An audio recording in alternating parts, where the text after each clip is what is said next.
Hello and welcome to In the Studio with Donny Carr. This is episode number 35. Today I wanted to talk about sound design.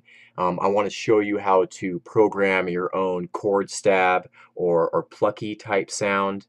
Instead of surfing through a bunch of presets, which can be inspiring, you could find some cool sounds to use. But I find it a big waste of time for the most part, unless you know exactly what you're looking for, because most of those sounds are drenched in a ton of effects and reverb, and they're spread super wide, and they're really not that usable in an actual production unless you strip them way back and kind of know what you're doing with them. I find it just way easier to design your own sounds, especially if you know what you want. And once you're familiar with your VSTs, I mean, all VSTs are pretty much, they have the same layout for the most part. I mean, there's subtle differences and the user interface is different, but the concept is pretty much the same for the most part. So I'm going to show you how easy it is to design your own chord stabs. And I'm going to be doing two examples. I kind of did this just really quick beforehand. So I have one in Groove Machine here for the FL Studio only users, those that don't have Massive. And we'll be doing one in Massive as well.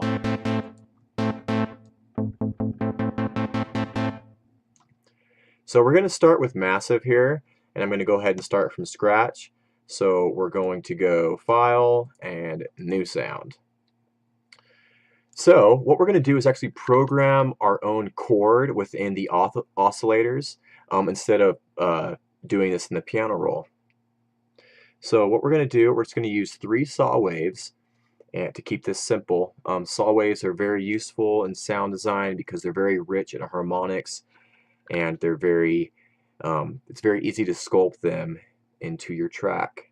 So we're going to take oscillator 1, and this is a wavetable synth, so it switches between a square and a saw. We're going to use the saw. We're going to go ahead and pitch this down by 1 octave or 12 semitones. We're going to engage oscillator 2 here, and we're going to pitch this up by 3 semitones. We're going to be creating a minor chord here, or almost a minor chord, not quite. If I don't want to get too much into music theory on this video, I wanted to keep it pretty simple. But if you do want me to do a music theory video, let me know, and I'd be happy to put one together for you.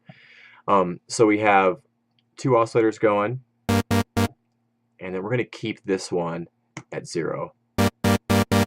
Okay, now we're good to go for the oscillator section. You know what? Actually, let's detune these a little bit. So I'm going to go ahead and just bring this down. I'm going to push this one up a little bit. I'll push this one up a little bit too.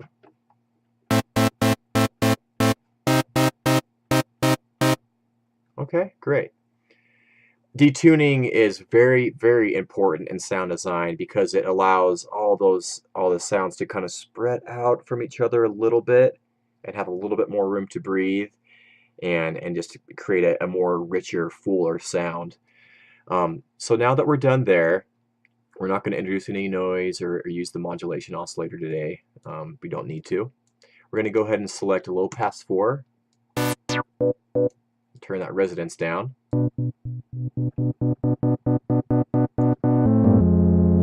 Okay. Now what we want to make the plucky sound is we need an envelope to control the filter.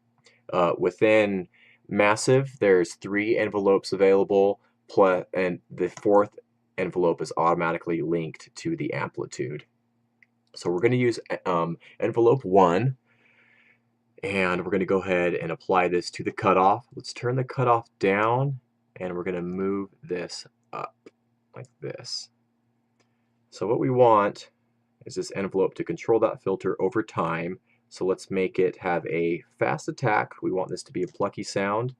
We're going to turn the sustain down. It's called level in Massive, but it's actually the sustain. And now we're getting that pluck sound. But I want it a little bit more plucky.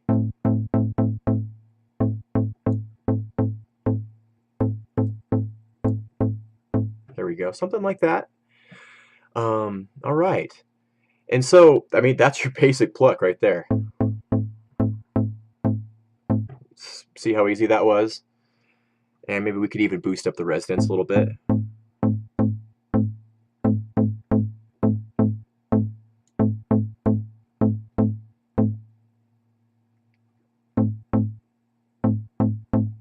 And so all this is doing is it's telling the filter to open up really quick and then close. So it's just doing like a sweep. So now what you can do here, say, you know, you're programming this for your track, and you know, obviously you need a little bit more excitement throughout the track than just that sound. So what you could do here within Massive is you can create macros. So we're going to put this guy here, and also maybe on the cutoff, pull that up and pull this up. So as I turn this all the way up, it's gonna open the decay that amount, and also it's going to push up the cutoff frequency as well. So this is what this sounds like.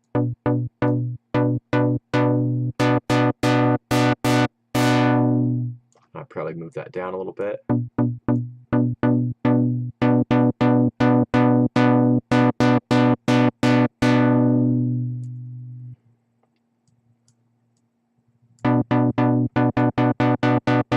Then you could fine tune it to fit within the sweet spot. So you only have to have, you know, one parameter to automate during arrangement, if you know, if you wanted to do that, which can make life a lot easier.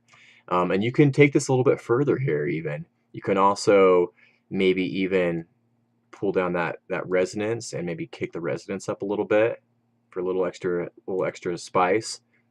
You can also let's see here, you can also apply this to some of the effects as well.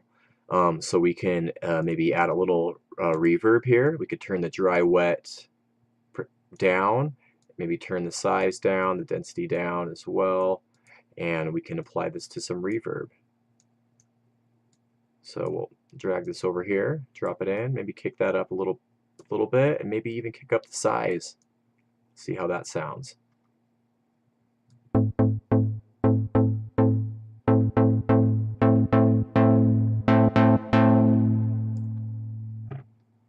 You know, I'm just going with the flow here. I definitely spend a little bit more time on it, and you could even do maybe some delay, maybe just a simple, let's go for 1/8 sync delay. There we go. And turn that down and add a little bit of delay to it as well. Maybe turn these down slightly.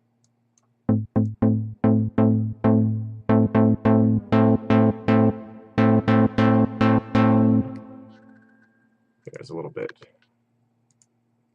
I'm going to clear that one.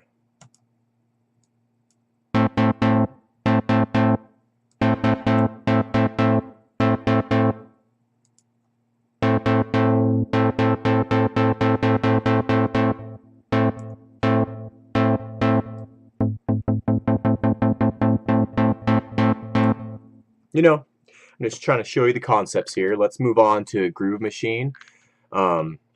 Yeah, it's really that simple to design your own chord stab. One thing to keep in mind though is if you do make chords within, you know, a synth like this, keep in mind that when you're playing them with one note, that not every key you press will be in key with whatever key you're writing your song in. It's because when you're pressing middle C, you're also pressing 3 semitones up as well.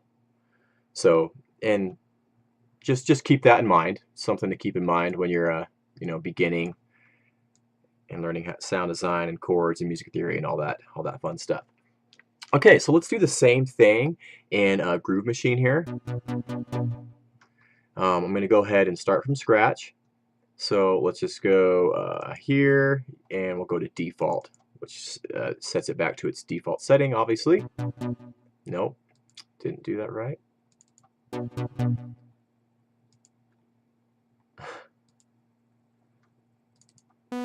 There we go. Okay, so the principle is exactly the same. We're going to use 3 saw waves, but we're going to go ahead and push the mix up for oscillator 2 about 50%, and also oscillator 3, because we'll be using all 3 saw waves. So the first one, we're going to go ahead, same thing. We're going to pitch this down by an octave or 12 semitones. We're going to go ahead and pitch this one up by 3.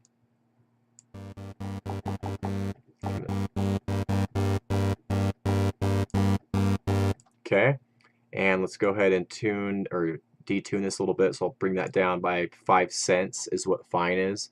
So from one note to the next on your keyboard, that's 1 semitone, and there's 100 cents in a semitone. So we're going to go ahead and pitch this one up, maybe by 12 or so, and we'll pitch this one up by a few. Okay, we got our basic chord there. All right, so what we're going to do now is I'll just add a couple voices here.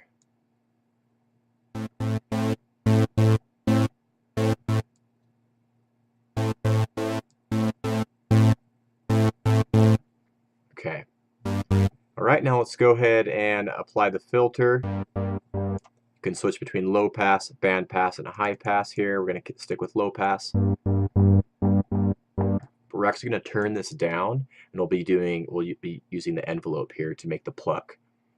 So within Groove Machine, there's 2 envelopes. All we need is 1, and we want it to be applied to the filter, which it already is. And you could also apply it to some modulation, some frequency, and the LFO. We're going to keep it on filter for now. All right. So what we need to do is turn this up, turn the amount up, because we want this fully engaged, and we'll play with the decay. Remember, the same as massive, we want a fast attack because we want this to be a pluck. So we're going to tell the filter to start and open really quick.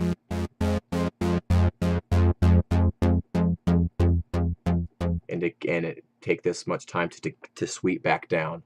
And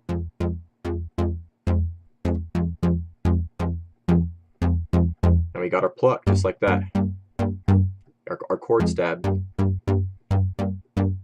And then you can go ahead and apply some effects here. Within Groove Machine, you can't do macros within Groove Machine, but you can do macros in FL Studio. And I just barely did a video on that a few episodes back, so I'll put that video in the description because that might be useful for you to go check out. But I mean, you can apply some effects right within Groove Machine. Let's apply some reverb here.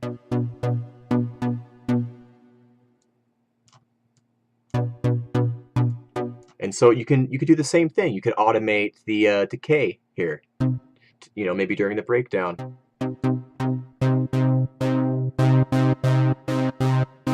Okay, and also automate the feedback to rise during the breakdown.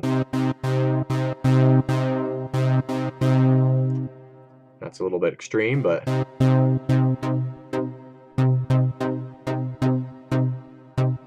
mean, it's really easy. I mean, once you know the properties and what each waveform sounds like, and how to use envelopes and LFOs and filters, it's really simple. All VSTs have more or less the same basic core functions. They just the interfaces look a little bit different, and maybe the workflow and the way you modulate things is a little bit different. But at its core, the fundamentals are the same. So I really encourage you to learn your synths, learn everything about them, because it'll open up so many doors, and it'll make music production even more fun, and you'll be much better at it, and the results will show. I promise. So that's the video for today. Some basic sound design. Please leave me a question if you have any. I'd love to hear from you, and I'll get back to you as soon as I can. And let me know what you'd like me to cover in the future. But until then, I'll see you very soon. Take care, and happy producing.